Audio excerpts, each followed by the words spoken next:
국민의힘 비상대책위원회 출범을 앞두고 이준석 대표가 법적 대응 방침을 밝히면서 당내 갈등이 계속되고 있습니다.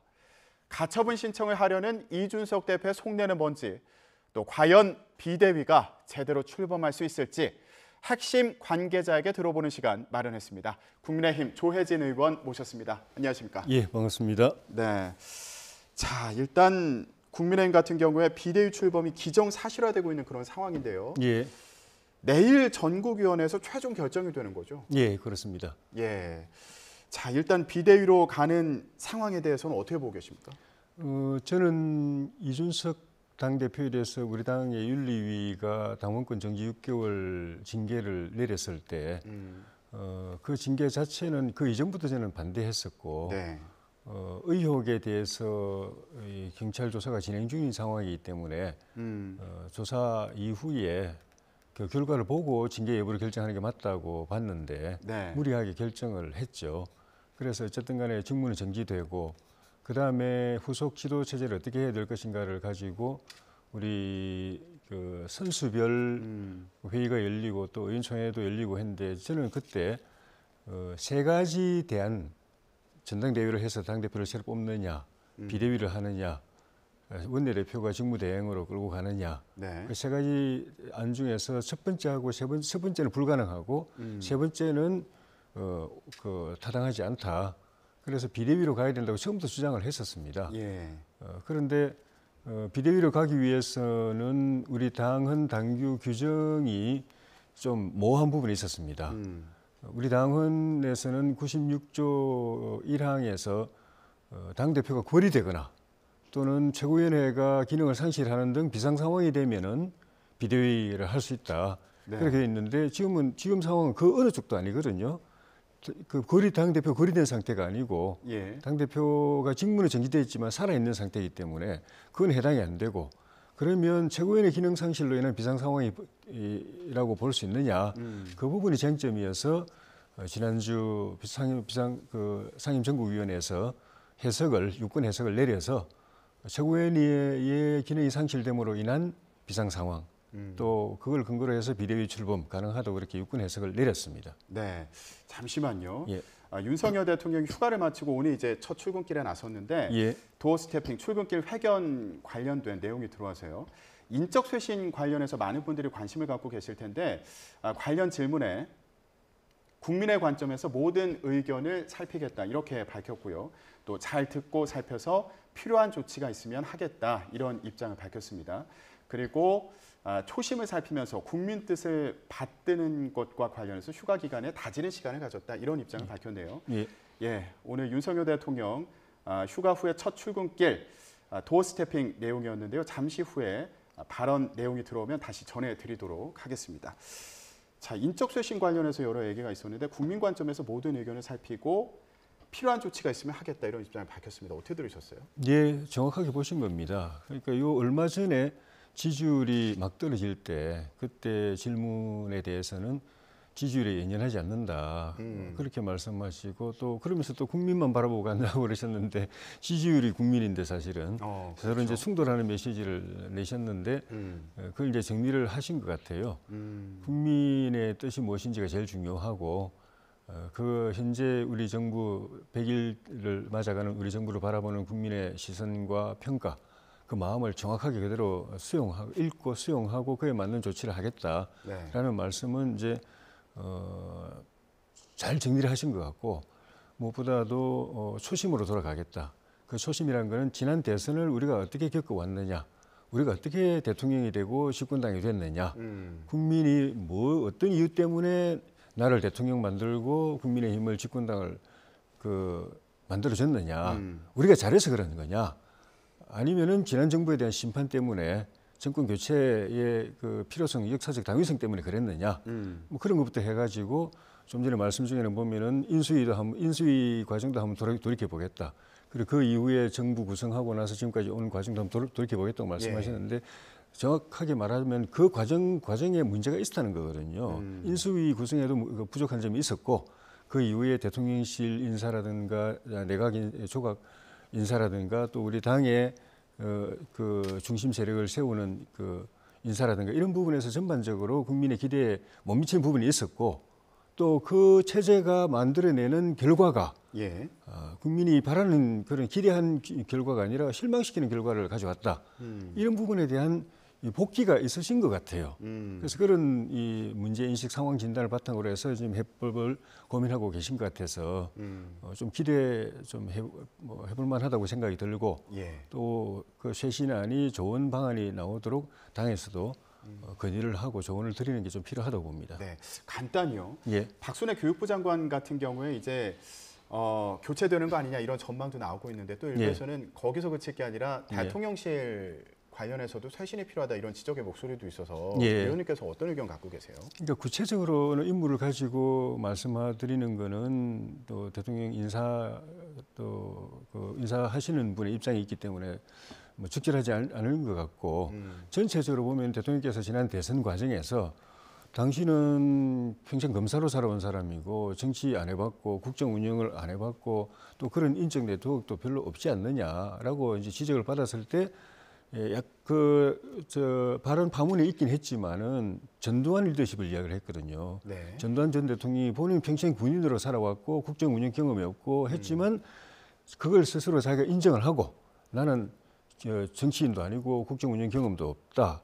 그렇기 때문에 나는 뒤로 물러서고 대한민국의 천 인재들을 다 모아가지고 그 사람들에게 권한을 줘가지고 소신껏 일하게 내가 그 울타리 역할을 하고 병풍 역할을 하겠다라고 했었다.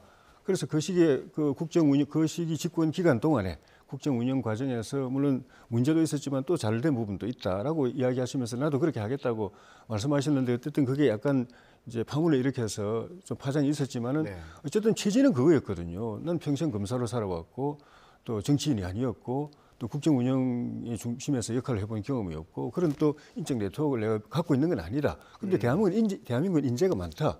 그 인재들을 다 모아가지고 대통령실도 구성하고 내각도 구성하고 또 당에도 중심에 세우고 해서 이 대한민국의 인재들로 드림팀을 만들어서 국정 운영을 성공적으로 해내겠다라고 말씀하신 거.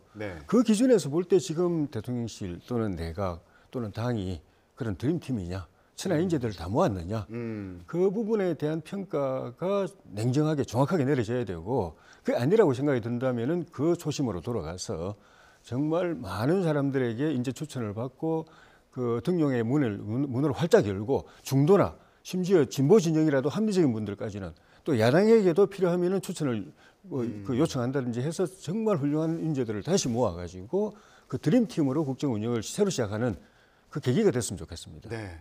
자, 인적 쇄신과 관련해서 좀 어떤 결단을 내릴지 이 부분이 주목되는 그런 아침이고요. 그리고 당 내용 상황에 대해서는 윤석열 대통령이 무슨 생각을 할까 이것도 참 궁금한데 일단 지금 상황을 보면 이준석 대표 같은 경우는 이제 복귀가 사실상 안 될 것으로 보이는 상황이잖아요. 이 부분에 대한 의견은 어떠신가요? 그게 명확하게 정리가 안 됐기 때문에 분란의 불씨가 계속 남아 있고 어떻게 보면은 상황에 따라서는 더 커질 수도 있는 상황입니다. 지금 앵커님 말씀하신 대로 사실상 돌아오기 힘든 상황이라고 표현하시듯이 이 법적으로 명확하지 않습니다. 그러니까 우리 당의 당헌 당규는 당 대표가 아예 없거나 권리죠, 권리. 그거는 이제 사망하든지 사퇴하든지 뭐 제명되든지 이런 경우 당 대표직 자체가 없거나 그런 경우에 대해서만 규정이 있지 지금처럼 당대표가 있긴 있는데 직무가 한시적으로 중지되어 있는 상황에 대한 규정이 없습니다. 그러니까 이 경우에 그러면 비대위를 할 수 있느냐부터 논란이 있었는데 정리를 했잖아요. 유권 해석을 통해서. 그럼 비대위가 출범하면 기존에 현재 법적으로 살아있지만 직무가 한시적으로 중지되어 있는 당대표 직위는 어떻게 되느냐에 대한 또 논란이 또 있습니다. 그래서 제가 그저께 지난주에 그 상임 정국위 할 때 그 부분도 유권 해석을 하자라고 제가 이야기를 했는데 진짜 실제로 법적으로 우리가 해석할 때 비대위가 출범하면은 1월 9일자로 돌아오게 되어 있는 당대표도 그냥 해임되는 거냐, 자동으로 해임되는 거냐, 아니냐, 그것도 그 논란이 되기 때문에 여기서 유권 해석을 하자고 제안을 했는데 그냥 넘어가 버렸습니다. 유권 해석을 안 하고. 그래서 그 논란의 여지로, 해석의 여지로 남아있고, 그것 때문에 그 보도를 보면은 이준석 대표가 비대위 출범하면 그에 대해서 비대위 그 활동을 정지시키는 그러니까 그 본안 소송을 내면서 활동을 정지시키는 그 가처분 신청도 하겠다고 지금 나오고 있는 이유가 그렇죠. 예. 일부에서 해석을 그렇게 밀어붙이기 때문에 그 사실상 법적으로는 분명하지 않은데 사실상의 힘으로 자기를 못 돌아오게 봉쇄하려고 축출하려고 하는 움직임이 보이기 때문에 그걸 막기 위해서 그렇게 한다는 거니까 그렇게 그런 점을 보면은 그저께 제가 제안했을 때 분명히 가부간에 유권해서를 확실하게 내려줬으면 좋았는데 그냥 그 정치적 해석의 여지로 그냥 남겨둬서 좋게 말해서 정치적 해석의 여지지 나쁘게 말하면 서로가 또 이 해석을 가지고 대립하고 분란을 계속 이어가는 거기 때문에 참 그 아쉽습니다. 네. 그러면은 이게 법원의 판단을 받아두는 상황인 거잖아요. 어떤 결과가 나올 거라고 또 전망을 할 수 있는 상황입니까? 그저께 제가 제안한 대로 유권 해석을 내렸으면은 좀 그 법원이 판정하기도 좋고 그 이전 단계에서 이 대표가 이 법적 소송을 제기할지 말지를 좀 명확하게 할 수가 있었을 겁니다. 네. 그러니까 그 자리에서 유권 해석으로 비대위가 출범하면 당 대표직은 자동으로 해임된다라고 해석을 했으면 그걸 그 대상으로 해서 법원에다가 그 해석으로 인한 이 비대위 출범 또 그 당 대표 직위의 해임 이거는 무효다. 또 그걸 무효 본안 판결하기 전에 비대위부터 먼저 스톱시켜 달라. 가처분 신청 이렇게 할 수가 있는데 그 유권 해석 안 했거든요. 그 해석에 맡겨놔 버렸거든요. 예. 그러니까 이 대표가 그걸 소송을 제기하기도 애매하고 뭘 대상으로 하는지 정치적 해석을 대상으로 하기도 애매하거든요. 그 서병수 정부위원장은 자동 해임된다고 개인적으로 계속 이야기하고 계시거든요. 그랬죠. 그걸 대상으로 소송 제기하기도 좀 애매합니다. 왜냐하면 개인적 의견이기 때문에 예. 당연히 공식 입장도 아니고 법적 효력을 갖는 유권 해석도 아니기 때문에 또 법원이 그걸 소송을 받는다 하더라도 법원 입장에서도 참 모호한 거예요. 분명한 유권 해석을 해줬으면 이 유권 해석이 맞다 아니다 결정할 수 있는데 그것도 아니기 때문에 법원도 판결 내리기가 굉장히 좀 힘든 상황이 될 걸로 봅니다. 법원에서 해석을 해야 되는 그런 상황이 된 것으로 보이는데 일단 이준석 대표는 13일에 기자회견을 하겠다. 그리고 가처분 신청을 하겠다는 입장을 분명히 한 그런 상황이고 근데 당내에서는 이런 이준석 대표의 행보를 두고 이거 그만해라. 홍준표 달구시장 같은 경우는 이거 더 하면은 분탕질이다 이렇게까지 얘기했거든요. 이런 부분은 어떻게 보세요? 충분히 그렇게 볼 수 있다고 봅니다.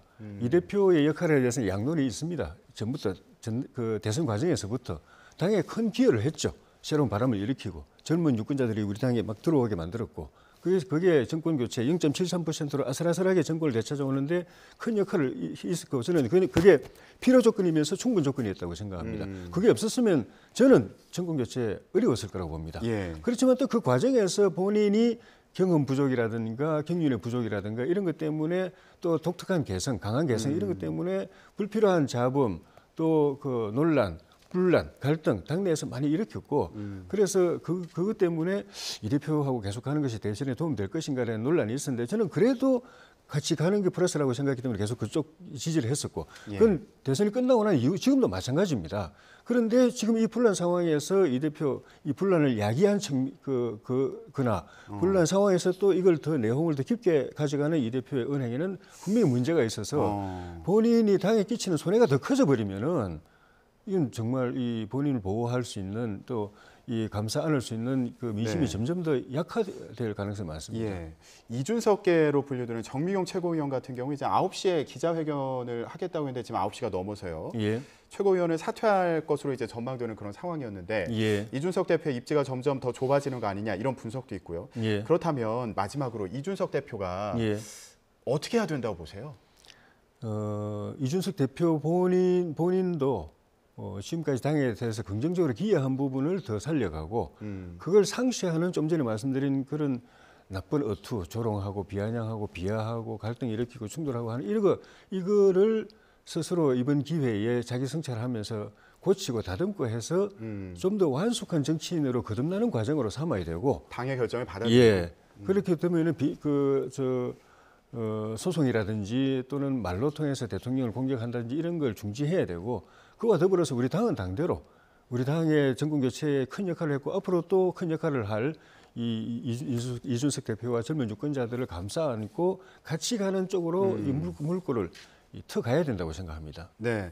그러면은 비대위원장 같은 경우는 주호영 의원이 확실시되는 분위기인데 예. 비대위에 또 윤핵관으로 분류되는 분들이 많이 참여하게 되면 이것도 논란이 되는 거 아닙니까? 이 부분에 대한 입장은 어떠신지 간단히 좀 짚어주시죠. 이 비대위는 이렇게 갈기갈기 찢어져 가는 당을 하나로 봉합하고 통합시키는 비대위가 돼야 됩니다. 그 통합의 바탕에서 이 대표도 이 감싸 안고 또 이 대표가 잘못한 것도 또 그 고쳐가고 또 그 반대 진영도 이 대표를 또 감싸 안을 수 있도록 또 그 같이 설득하고 이 역할을 이 비대위가 해야 되는데 그러려면 이 비대위 구성 자체도 비대위원장과 비대위원들도 그런 역할을 할 수 있는 통합적인 인물들로 여기저기 다양한 의견들이 다 들어오지만 들어오면서도 이 안에서도 이 의견이 차이가 있어서 갈등을 일으키는 게 아니라 다양한 의견을 조합해가지고 하나의 결론을 만들어서 그걸 실행해 나갈 수 있는 그런 정치력을 가진 인물들로 비대위원을 선임을 해야 된다고 봅니다. 예.